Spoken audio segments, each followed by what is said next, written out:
हाय दोस्तों, आप लोग कैसी हैं? अच्छे हैं, मस्त हैं, स्वस्थ हैं। ये एक कहरौआ नाच गाना है। आप लोग के जैसे लगेगा वैसे आप लोग सपोर्ट करिएगा, लाइक करिएगा, कमेंट करिएगा। आप लोग अच्छे होंगे, मस्त होंगे, स्वस्थ होंगे। हमारे यूट्यूब चैनल पर सबका स्वागत है। आइए अपने बहन को थोड़ा आगे बढ़ाइए, आप लोग सपोर्ट करिए, आप लोग प्यार दुलार अपना आशीर्वाद दीजिए।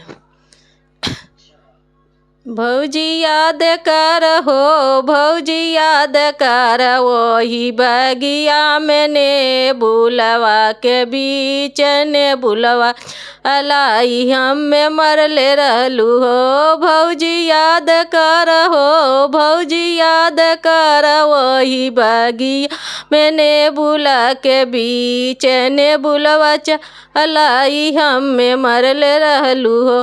देवरू याद कर हो, देवरू याद कर वही बगिया मैंने बुला के बीच कलैया रे धैले रहल हो। देवरू याद कर हो, देवरू याद कर वही बगिया मैंने बुला के बीच कलैया मोर धैले रहल हो।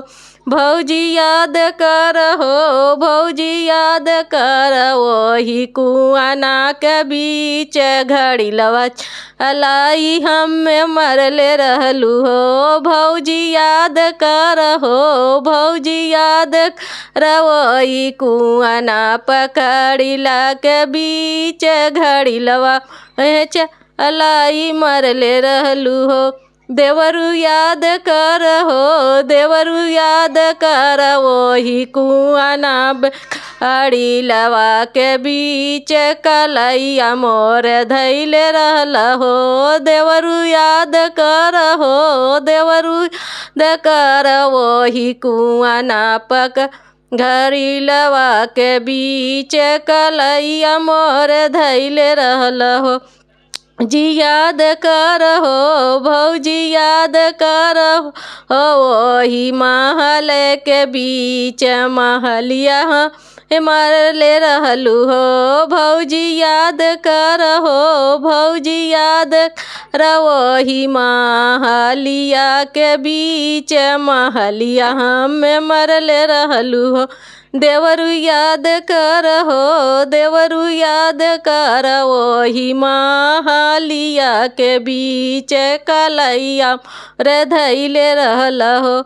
देवरू याद कर हो, देवरू याद कर वही महलिया के बीच कलैया रे धैले रहल हो।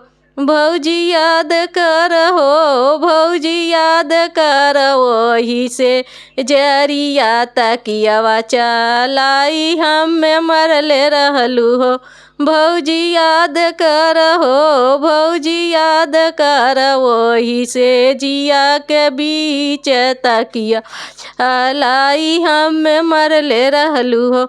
देवरू याद कर हो, देवरू याद कर वही तक से जिया के बीच कलैया मोर धैले रहल हो। देवरू याद कर हो, देवरू याद कर वही से जिया के बीच कलैया मोर धैले रहल हो। भौजी याद कर हो, भौजी याद कर वही बगिया के बीच ने बुल चलाई हमें मरले रहलू हो। जैसा लगेगा वैसा।